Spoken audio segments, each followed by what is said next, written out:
Una sa ating balitaan, mas lumakas ang bagyong Qiapo habang papalapit sa Northern Luzon. Nakataas na signal number 2 sa ilang bahagi ng Luzon dahil sa tropical storm Qiapo.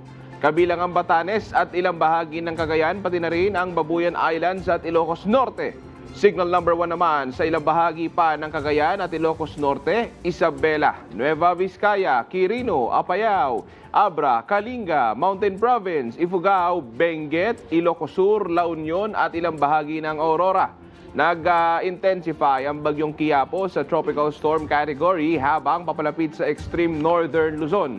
Huling namataan ang sentro ng bagyo sa layong 345 kilometers sa silangan ng Apari, Cagayan.